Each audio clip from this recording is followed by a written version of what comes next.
Di baling mapagod ka sa trabaho, kesa naman napapagod ka sa paghahanap ng trabaho.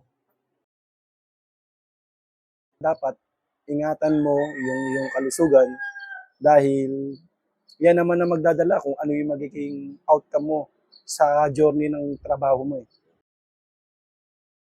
Kung magiging abusado ka sa physical health mo o nagkaroon ka ng problema mental health, hindi ka naman tatagal sa serbisyo kasi iaalisin ka kapag hindi ka na fit. Yung mga nasa active service, lalong-lalo na yung mga bago pa sa serbisyo, siguro talagang i-grab nyo yung opportunity na nakapasok kayo sa organization. Maraming gumusto niyan, pero kayo yung napunta dyan. Ingatan mo ang iyong kalusugan para makapag-perform ka ng tama sa iyong trabaho.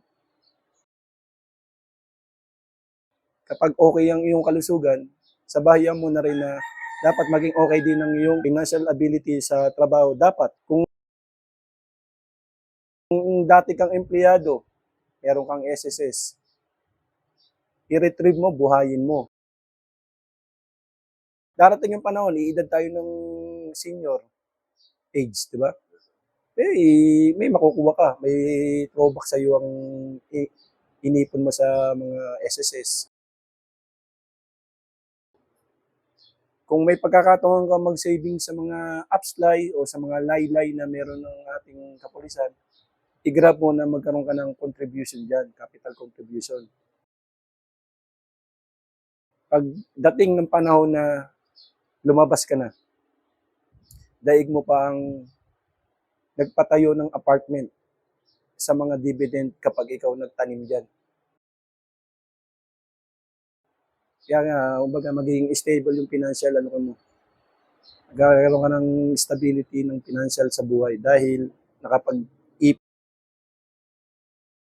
ka, passive income. Yan yung mga dapat na ipine-prepare na mga bago.